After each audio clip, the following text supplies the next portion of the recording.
अजं निर्विकल्पं निराकारमेकं निरानन्दमद्वैतमानन्दपूर्णं परं निर्गुणं निर्विशेषं निरीहं परं ब्रह्मरूपं गणेशं नमामि।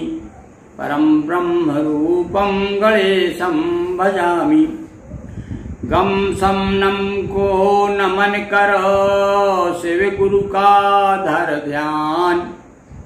कृपा कोर सबकी रहे कहूँ गणेश पुराण।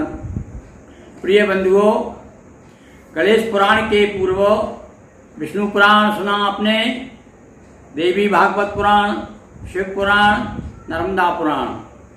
नर्मदा पुराण की प्रतियां हाथों हाथ वितरण हुआ। शिव पुराण प्रेस में है, यथाशीघ्र आपके सामने होगा। और अभी गणेश पुराण चल रहा है। ये लगभग आपके सामने गणेश पुराण का 51वां एपिसोड प्रस्तुत किया जा रहा है। आज हम आपको भगवान विनायक की कथा, जो काशी जी में चल रही थी, काशी परिक्षेत्र में भगवान विनायक ने विविध लीलाएं करके राक्षसों का संहार किया, आज उसका समापन। आज के बाद आगे हम आपको कश्यप ऋषि, दिति, अदिति, उनके वंश का वर्णन करेंगे। उनके वंश में कौन कौन हुए, कौन देवता हुए, कौन राक्षस हुए। एक ही ऋषि की संतान, देखिए गलत समय पर पत्नी गर्भवती होती है तो राक्षस पैदा होते हैं। तो इसलिए हमारे यहाँ तो गर्भाधान का भी मुहूर्त देखा जाता है। और यदि वास्तव में समय पर, उचित समय पर, शुभ समय पर यदि हम सारी क्रियाएं गृहस्थाश्रम की हों तो निश्चित रूप से देव पुरुष जन्म लेते हैं। तो आज तो हम आपको सुना रहे हैं नरांतक और देवांतक का वध। ये नरांतक देवांतक उतने ही प्रतापी, उतने ही बलवान और उतने ही दुष्ट अत्याचारी जितने कि रावण के विषय में कहा जाता है।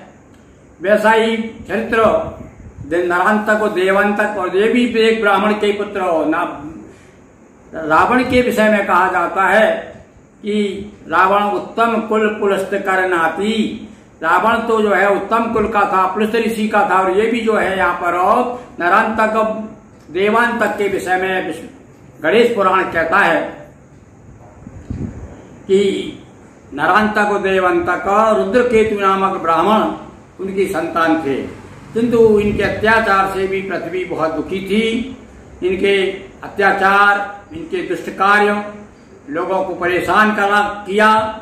ये सब कुछ देखते हुए भगवान को इनके का अवतार लेना पड़ा, भगवान गणेश को। और भगवान गणेश ने समय समय पर इस प्रकार से कंस बार बार एक के बाद एक राक्षस भेज करके भगवान श्री कृष्ण को परेशान किया, किंतु उन्होंने सबको ठिकाने लगा दिया भगवान ने। इसी प्रकार से बाल विनायक कश्यप ऋषि के यहाँ पर जन्म लेते हैं। काशी में रह करके बालक अवस्था में ही काशी जी पहुंच जाते हैं और काशी में जाकर के राक्षसों का विनाश करते हैं। और आज हम अंतिम, जैसे कि रावण ने सारे अपने परिवार को एक के बाद एक को निपटाया, कुंभकर्ण तक को खत्म करवा के अपने मेघनाथ का वध कराया, उसके बाद स्वयं पहुंच गया। ऐसे ही सबका जब देखा कि अंत हो गया, तब नरांतक आया। उसके बाद फिर देवांतक आकर के युद्ध करता है। बड़ा भयंकर युद्ध होता है, अनेक दिनों तक युद्ध चलता रहता है।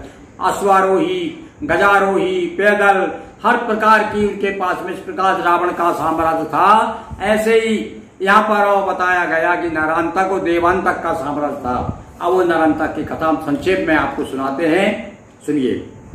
रुद्रकेतु सुत नरांतक रावण सा बलवान, बाल विनायक ने मगर खोया नाम निशान।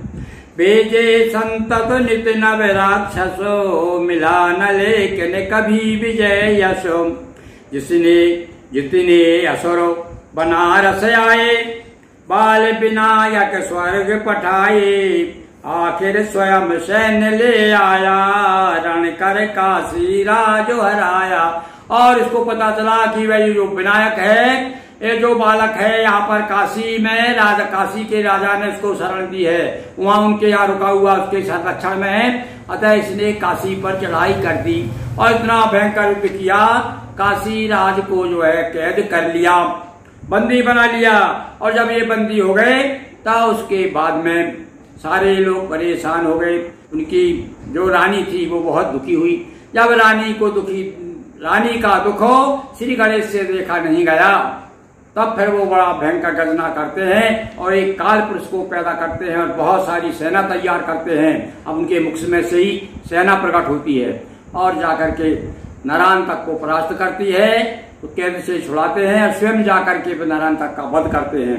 बहुत लंबी कथा है पर हमने संक्षेप में 2 शब्दों में उस बात को कहा। देखिए कि जितने असुर बनारस आए, बाल विनायक स्वर्ग पठाए, आखिर स्वयं सैन्य ले आया, रण कर काशी राज हराया, कैद किए काशी के राजा, हुआ दुखी सब नगर समाजा, रुदन सुना रानी का भारी, विचलित भय गणेश अवतारी। और रानी का दुख नहीं देखा गया गणेश जी से, और जो बाल विनायक हैं और बड़े भयंकर रूप ले लिए, बहुत भयानक रूप ले लिया, बहुत बड़े हो गए और उनके मुंह से एक काल पुरुष निकला, बहुत सी सेना पैदा हुई और जाकर के भिड़ गई, नरांतक को हरा दिया। काल पुरुष एक कीना प्रगुटित, महाबली साथी भी अगुणित, सैन्य न नरांतक की घबराई, और आखिर सबने मुंह की खाई। और ऐसे जीव पैदा किए, ऐसे सैनिक पैदा किए जो कि पकड़ पकड़ के खा जाते थे, राक्षसों को खा जाते थे। अभी तक तो राक्षस खा रहे थे। दिवस अनेक हुआ रण भारी, आखिर पड़े गजानन भारी, सबके ऊपर गजानन भारी पड़े। नरांतक का भी अंत कर दिया, मार नरांतक द्रौपदी छुड़ाया, जन जन ने गणपति गुण गाया। और जब नरांतक मारा गया सारे लोग बड़े प्रसन्न हुए, देवता लोग भी आ गए, फूल बरसाने लगे और नाना प्रकार के वाद्य बजने लगे, सेनाइयां घूमने लगी, प्रसन्न हो गए।